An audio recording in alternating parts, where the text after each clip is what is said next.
Sir, I don't think you understand how this works. This seat belongs to the community.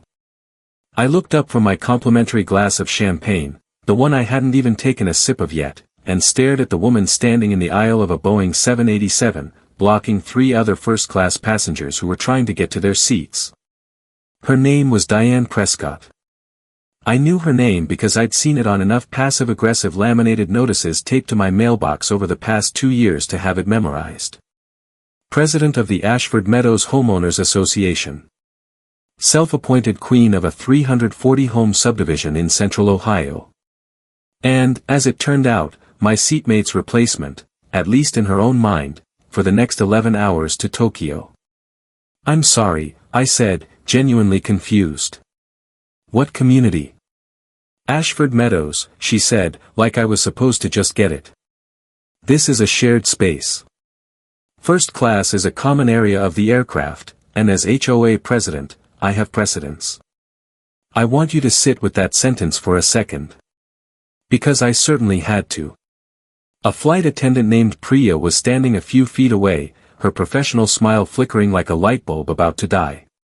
Behind Diane, a man in a suit was checking his watch, and a mother with a toddler was trying to angle around her without touching her Louis Vuitton carry-on, which, I noticed, had a boarding pass sticking out of the side pocket. Economy.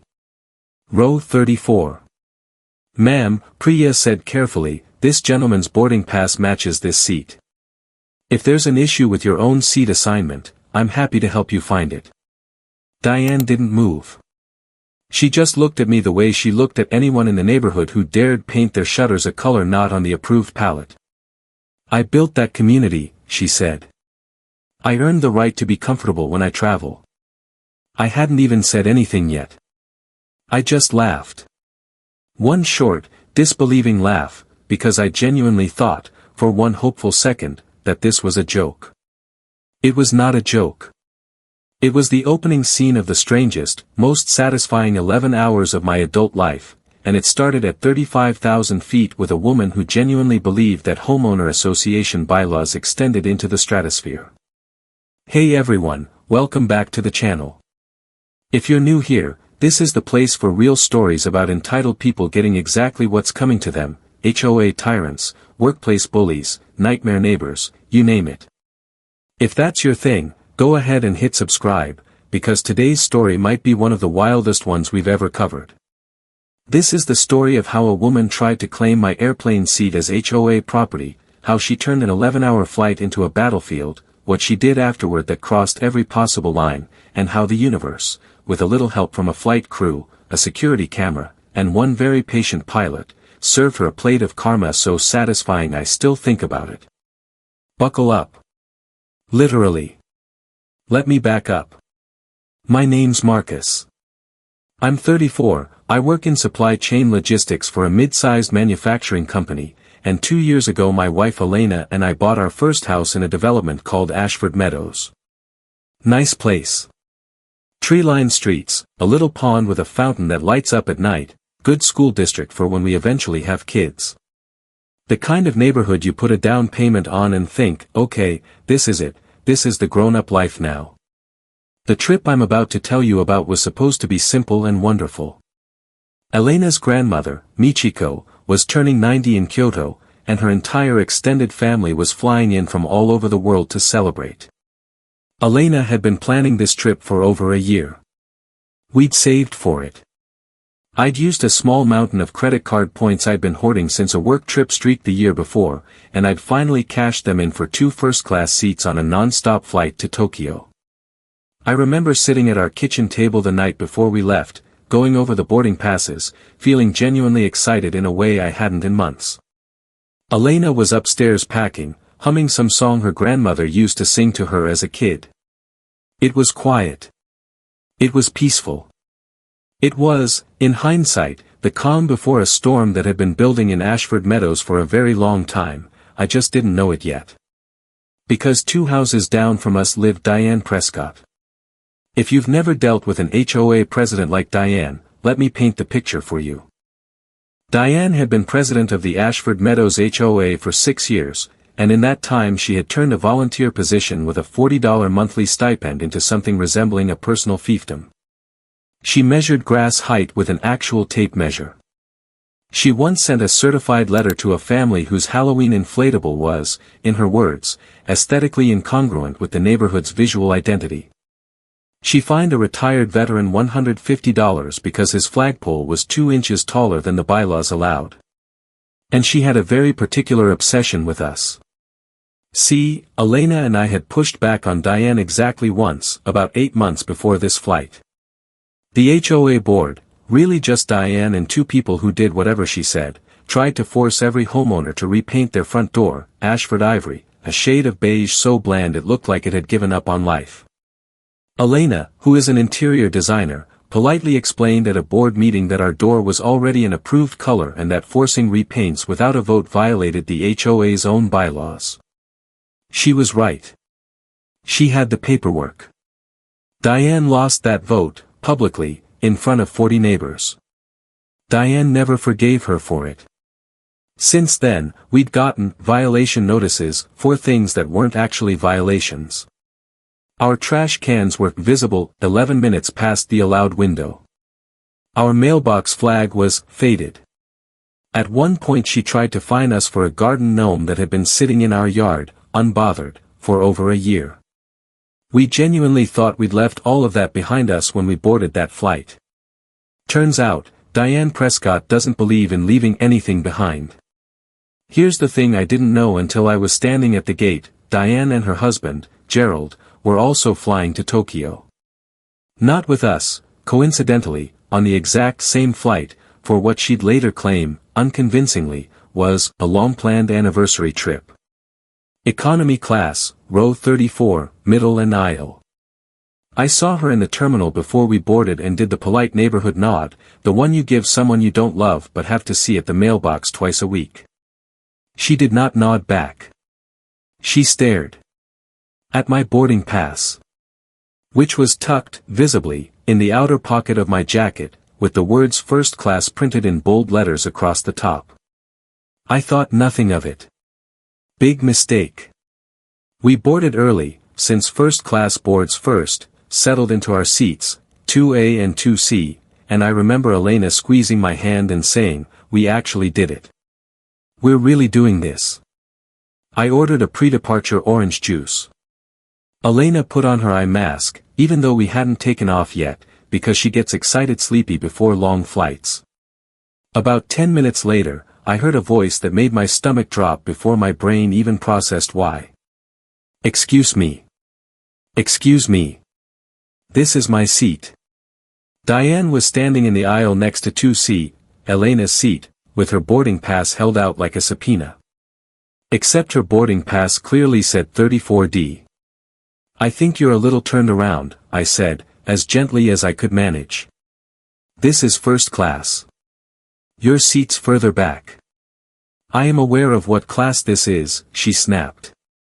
"I'm saying that as HOA president, common areas of shared spaces are available to all residents of the community on an equitable basis.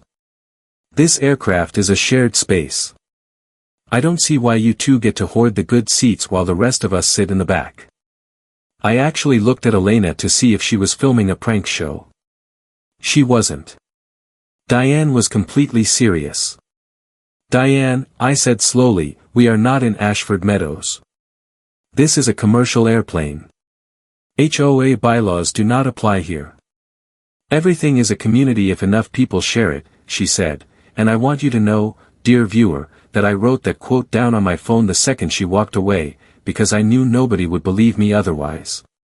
Priya, the flight attendant, came over and, with the kind of practiced patience that should honestly be studied by diplomats, explained that seat assignments were non-transferable and asked Diane to return to her assigned seat before takeoff. Diane went. But not before shooting me a look that I can only describe as a promise. I didn't know it yet, but the real trouble hadn't even started. About 3 hours into the flight, after the first meal service, I got up to use the restroom. When I came back, my laptop bag, which had been tucked securely under the seat in front of me, was unzipped. Not fully open, just unzipped, in a way I was certain I hadn't left it. I didn't think much of it at first. Turbulence, maybe, or the seat cushion had shifted things around.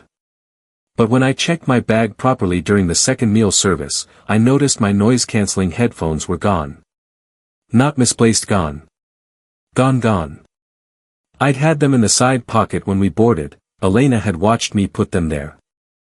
Then, an hour after that, Elena noticed her jewelry case, a small zippered pouch she kept in her carry-on with a pair of pearl earrings that had belonged to her mother, was unzipped too, sitting slightly askew in the overhead bin. The earrings were still there, thankfully. But the pouch had clearly been opened. At this point we exchanged a look that said the same thing without either of us saying it out loud. This doesn't feel like coincidence. We hadn't left our seats at the same time except for that one restroom break. And the only person who'd walked past our row more than once, I'd noticed, because I noticed things, apparently more than I realized, was Diane, twice, using the restroom, that happened to be in first class, despite there being one significantly closer to her own seat in economy. I flagged down Priya quietly and explained what had happened. To her enormous credit, she didn't roll her eyes or brush it off. She took it seriously immediately. We do have cameras in certain areas of the cabin for security purposes, she said carefully. I'll need to speak with my purser. This is where things got genuinely interesting. Modern long-haul aircraft, especially on international wide-body routes, have more onboard surveillance than most people realize. Cameras near galley areas, cameras that monitor cabin doors, and on some aircraft, even discreet monitoring near premium cabins for security reasons. Priya's purser, a calm, no-nonsense woman named Fatima who had clearly seen every possible version of human behavior at 35,000 feet, pulled me and Elena aside near the forward galley to talk quietly. We take reports like this seriously, Fatima said. Before we make any accusations, I'd like your permission to review the footage from the forward galley camera, which has a partial view of your row. Meanwhile, and I only found this out afterward, Fatima had also quietly asked another flight attendant to keep a discreet eye on Diane's movements for the rest of the flight, framed simply as checking in on a passenger who seemed distressed earlier. I want to be clear, I wasn't trying to set some elaborate trap. I wasn't planting decoy items or anything like that. But once we knew something had happened, Elena and I did make one small, deliberate decision. We left my laptop bag zipped but slightly ajar, with nothing valuable inside except a $20 bill folded into an outer pocket that we could easily identify, and we made a point of going to the restroom together, so the seats would be unattended at a predictable moment. Call it a controlled experiment. Call it bait. Honestly, at that altitude, with adrenaline running through both of us, it felt like the most natural thing in the world. We walked to the back of the cabin together, chatted with Priya near the galley for exactly 4 minutes, and walked back. The $20 bill was gone. Fatima met us at our row with an expression that told me everything before she said a word. We reviewed the footage, she said quietly, crouching slightly so she wasn't broadcasting the conversation to the whole cabin. I need you to come with me for a moment. She led us to a small crew area near the forward galley and turned a tablet toward us. The footage was grainy but unmistakable. Diane, walking up the aisle at 6:42 p.m. cabin time, pausing at row 2, glancing around, then leaning down toward the seat pocket area. A second clip, time-stamped almost exactly when we'd walked to the back together, showed her standing at our row again, reaching into the open laptop bag, and pulling something small and green out before tucking it into her cardigan pocket. That's the 20, Elena whispered. Fatima nodded grimly. I'll be honest with you both, theft on an aircraft is a federal matter once we're in international airspace. I need to loop in the captain. I felt a strange, dizzying mixture of vindication and disbelief. Part of me, the part that had lived 2 doors down from Diane Prescott for 2 years, wanted to laugh. The rest of me just felt tired, the way you feel when something you suspected all along finally, undeniably, becomes real.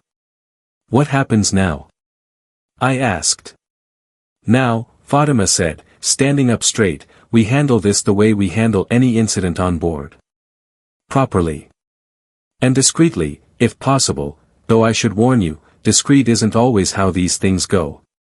She was right about that. About 20 minutes later, the purser and a second crew member walked calmly to row 34 and asked Diane, quietly, to accompany them to the forward galley, to address a matter regarding cabin security. Diane, to her credit, or perhaps to her detriment, did not go quietly. "I don't know what this is about," she said loudly, standing up in the aisle, "but I am a platinum member of this airline's loyalty program and I will not be harassed." "Ma'am, please keep your voice down," Fatima said. "I will not," Diane said, her voice climbing. "Do you know who I am? I run a community of 340 families. I don't get treated like a criminal." By now, half of economy class had turned around in their seats. A man near row 30 had his phone out, filming, because of course he did, this was a movie waiting to happen. A woman near the galley murmured, "Oh my God," under her breath. Somewhere behind me I heard someone whisper, "Is that the lady from earlier? The one who wanted first class?" Word travels fast at 35,000 feet, apparently, especially when you've made a scene twice on the same flight. Fatima, calm as ever, held up the tablet. "Ma'am, we have footage of you removing items from another passenger's bag on 2 separate occasions during this flight, including 20 minutes ago. We take this extremely seriously. I need you to come with me." The entire aisle went silent. And then, I will never forget this sound as long as I live, a slow ripple of murmurs and a few muffled coos spread through economy class like a wave, the unmistakable sound of an entire cabin of strangers collectively thinking, "Oh, she is so caught." Diane's face went through about 4 different colors. She looked at Gerald, her husband, who, bless him, had his head in his hands like a man who had clearly seen this exact scenario play out before, just never on an airplane. "This is outrageous," Diane said, but her voice had lost its earlier authority. It cracked slightly on the last word. I was moving it. I was going to give it back." "You can explain that to the captain," Fatima said. The applause didn't start right away. It started with one slow clap from somewhere around row 28, I never found out who, and then, absurdly, beautifully, it spread. Not the whole cabin. Not even most of it. But enough people clapped, or laughed, or just quietly nodded to each other, that Diane Prescott, HOA tyrant of Ashford Meadows, walked down the aisle of an international flight to a smattering of applause and a chorus of stifled laughter, like she was being escorted off a stage after a bad performance. Which, honestly, she was. You'd think that would be the end of it. It was not. Diane spent the rest of the flight in a jump seat area near the back under informal crew supervision while the captain coordinated with ground authorities in Tokyo, since theft above a certain value on an international flight technically falls under federal aviation jurisdiction, and airlines don't take chances with that. But before we landed, word got back to us, through Priya, who by this point had basically adopted Elena and me as her personal project for the flight, that Diane had spent a good portion of her time back there loudly telling anyone who'd listen that the couple in first class had set her up, that we were harassing a homeowner association official, and that she intended to file a formal complaint against the airline, against me, and, I am not making this up, against the Ashford Meadows HOA board, of which she was the president, essentially threatening to sue herself. But that wasn't even the worst of it. Once we landed in Tokyo and cleared customs, separately, since Diane and Gerald were held for additional processing due to the onboard incident report, I got a notification on my phone. An email, sent at 3:47 a.m. Tokyo time, from the official Ashford Meadows HOA email address. Subject line, Notice of Violation, Unit 2214. Our house. The email, sent, again, while she was presumably still being processed by airport authorities on the other side of the world, cited us for unauthorized absence without HOA notification, failure to maintain landscaping during travel period, and, my personal favorite, conduct unbecoming of a community member, as evidenced by an incident aboard a commercial flight. She had tried to fine us for getting her arrested on the plane. Before she'd even landed. I actually laughed out loud in the middle of Narita Airport, hard enough that Elena thought I'd lost it from exhaustion. Here's where the story gets its ending, and I promise you, it's better than anything I could have made up. The airline pursued the theft matter formally. Because the incident occurred in international airspace and involved actual physical evidence, video footage, plus the marked $20 bill, plus my headphones, which were found in Diane's carry-on during the additional screening in Tokyo, she was formally banned from that airline for a minimum of 2 years and referred to aviation authorities for further review.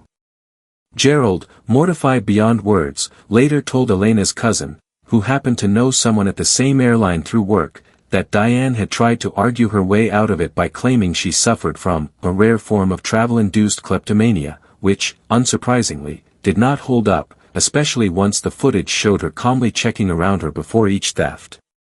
But the real justice, the poetic kind, happened back home, and it had nothing to do with us at all. See, that bogus violation notice she sent us at 3:47 a.m. She'd sent it from the official HOA account, on HOA letterhead, referencing an incident aboard a commercial flight, which meant she'd essentially put in writing, on official association records, a reference to her own arrest for theft.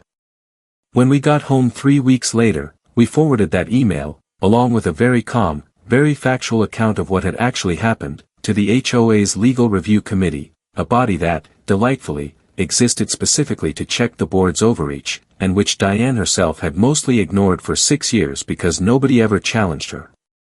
They did not ignore it this time. An emergency board meeting was called. 40-something neighbors showed up, more people than had attended an HOA meeting in Ashford Meadows history, according to the property manager who ran it. Diane tried to spin the story as a coordinated attack by hostile residents. But by then, 3 other families had come forward with their own stories about strange things going missing after Diane had been in their homes for walk-through inspections, something the HOA president had unilaterally decided she was entitled to conduct whenever she wanted. She was removed from the board that night, by unanimous vote, under the association's own bylaws, the same bylaws she'd wielded like a weapon for 6 years, finally used against her. The neighborhood changed almost overnight.